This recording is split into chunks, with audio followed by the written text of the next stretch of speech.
Hello दोस्तों, नमस्कार। कैसे हैं आप सभी? आशा करता हूँ आप लोग अच्छे होंगे। तो वंस अगेन एक नई वीडियो में आप सभी का स्वागत है। हेल्दी बाय जंटरा चैनल आप सभी का स्वागत करता है। तो बने रहिए हमारे साथ। आज फिर एक नई जानकारी आपको देने वाले हैं। ये देखिए, हमारे साथ क्या है, हम स्वास्थ्य से संबंधित जानकारी देते हैं और ये विशेष जानकारी है और सबको इसको समझना, एक बार सुनना अति आवश्यक है। अगर किसी को ये समस्या नहीं है, जिस समस्या के बारे में हम बता रहे हैं, लेकिन ह्यूमन बीइंग है, कोई ना कोई किसी को समस्या रहती है, अगर नहीं है, सभी हेल्दी हैं, बहुत अच्छी बात है, कंग्रेचुलेसन, आप सबको बधाई। लेकिन अगर जो लोग पीड़ित हैं उनके लिए ये एक तरह से वरदान भी हो सकती है, उनको फ़ायदा कर सकते हैं ये उपाय, एक सही डायरेक्शन भी हो सकता है उन लोग के लिए। और जो लोग स्वस्थ हैं उनसे मैं आशा करता हूँ, प्रार्थना करता हूँ कि जो लोगों को आवश्यकता है उनको ये फॉरवर्ड करें, उनको इससे फ़ायदा होगा। तो बने रहिए वीडियो हमारे साथ अंत तक। आज मैं जो एक बीमारी है, एक कंडीशन है, उसके बारे में बताने वाला हूँ, जिसका नाम है स्लीपिंग डिसऑर्डर, इंसोमेनिया है। इसका क्या है, बहुत सारी सोमेनोपैथीज होती हैं, मेडिकल इस कंडीशन बहुत सारी होती हैं। तो ये कैसे होता है और इसका मुख्य कारण क्या है और इसको क्या निवारण है, बस 3 चीज़ें मैं बताने वाला हूँ। तो बने रहिए वीडियो हमारे साथ अंत तक। ये बहुत प्रमुख जानकारी है। तो ये हेल्थ को स्वस्थ बनाए रखने में इसकी बहुत बड़ी भूमिका रहती है। देखिए, इंसोमेनिया है ना, स्लीपिंग डिसऑर्डर है एक तरह से, मतलब नींद ना आना या नींद सही से नहीं आना, नींद एक बार खुल जाने के बाद दोबारा नींद ना आना, ये बहुत सारे इसके कारण हो सकते हैं। तो मैं वैसे कारण इसमें कई है, बहुत सारी कंडीशंस हैं इसकी, बट मैं जो मुख्य 3-4 कारण है वो मैं बताने की कोशिश कर रहा हूँ आपको, ताकि ये सभी में कॉमन मिल सकते हैं।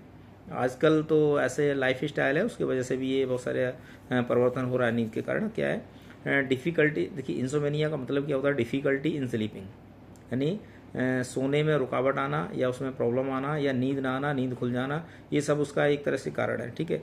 और ये क्या, जेनेटिक्स भी हो सकता है। दूसरा, इसमें क्या है, लोग अल्कोहल लेते हैं, उन लोग को भी हो सकता है। निकोटिन लेते हैं, है ना, स्ट्रेस लेते हैं, एंजाइटी है जिन लोगों को, और या किसी की मेंटल हेल्थ गड़बड़ है। तो ये सारे एक ग्रुप ऑफ कंडीशन है इसकी। अगर ऐसा किसी के साथ हो रहा है, तनाव ले रहा है किसी का, कोई चिंता कर रहा है, कोई कुछ सोच रहा है, कोई कोई मतलब ऐसे मन में ख्याल आ रहे हैं, तो मतलब आराम तो कर रहा है, बेड पर तो है वो व्यक्ति, लेकिन उसको नींद नहीं आएगी, नींद खुलने के बाद दोबारा नींद नहीं आएगी, तो ये इंसोमेनिया एक रीज़न है, ये हो सकता है। दूसरा, स्लीपिंग एपीनिया।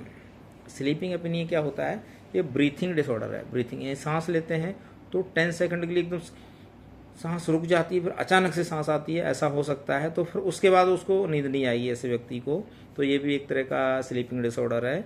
और ये एक एज के बाद, वो कभी कभी ये जेनेटिक होता है, एक सर्टेन एज के बाद, या 40-50 साल के बाद, या जिनको मोटापा है उनको एक मतलब ज़्यादा होने की चांसेस, या किसी को नाक में एडिनॉइड या इस तरह का कुछ हुआ है तो भी उनको ये दिक्कत होने की संभावना है।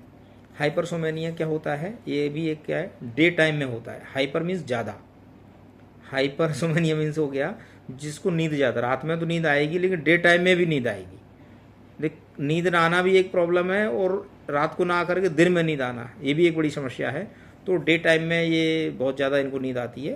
तो ऐसे व्यक्ति को, है ना, हाइपरसोमेनिया के नाम से ये कंडीशन को रखा गया है, उस ग्रुप में रखा गया है। तो हम लोग को ये थोड़ा सा ये समझने की ज़रूरत है।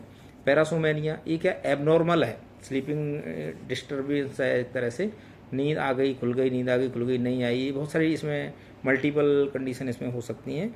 और इसके मल्टीपल मूवमेंट, सो रहा है जग रहा है, उसको खुद कन्फ्यूजन टाइप का रहता है, ये सब इसमें रहता है। और इसमें क्या है, इसको हम कैसे इसको ठीक कर सकते हैं और इसमें सही कारण क्या है, तो ये सब हमको थोड़ा सा समझने की ज़रूरत है।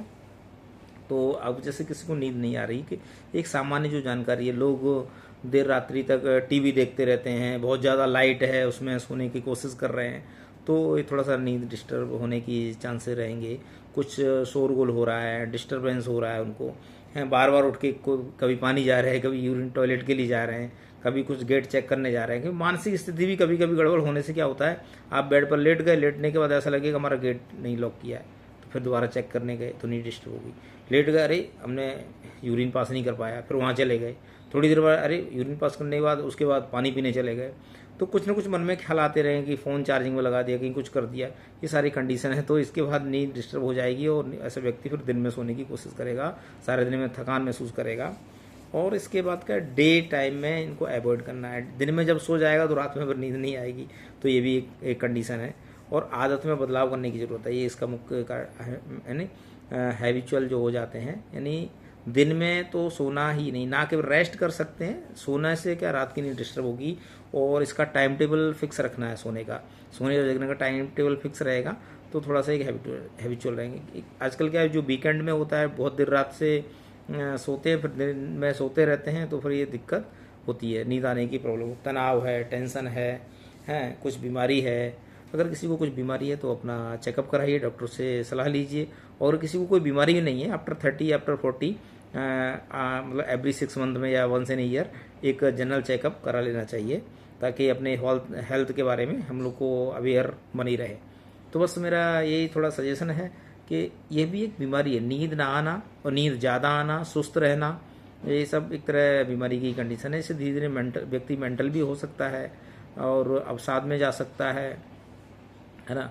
धीरे धीरे साइकेट्रिक प्रॉब्लम में हो सकता है, जैसे कि मैंने उस दिन बताया था।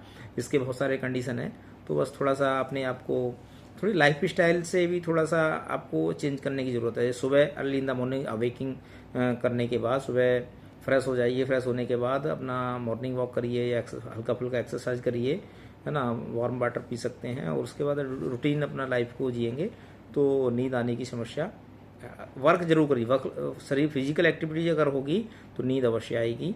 फिजिकल एक्टिविटीज़ को जोड़ना और अपने आप को इंगेज रखना, टेंशन न लेना, सोचने की अननेसेसरी अनावश्यक चीज़ें नहीं सोचना, जो अपने कंट्रोल में नहीं है वो चीज़ें मत सोचिए। कभी कभी क्या होती है, जो चीज़ हमको प्राप्त नहीं होती है उसके बारे में हम सोच बैठते हैं, वो हमको अति प्रिय हो जाती है, तो एक सोचने से क्या है धीरे धीरे नींद गायब होने लगती है ऐसी चीज़ें। और एल्कोहल और इन चीज़ों से थोड़ा सा बचना है और स्वास्थ्य का अपना ख्याल रखना है। बस आशा करता हूँ हमारा ये सब जानकारी आप लोगों को अगर अच्छा लगता है, पसंद आया है, तो ये जानकारी लोगों को शेयर करिए, दूसरों तक पहुँचाइए। हमारे वीडियो को लाइक करिए, चैनल को सब्सक्राइब करिए। वीडियो में अंत तक बने रहने के लिए आपका बहुत बहुत शुक्रिया। Healthy wise and dry channel आप सभी का बहुत बहुत आभार व्यक्त करता है। Thank you.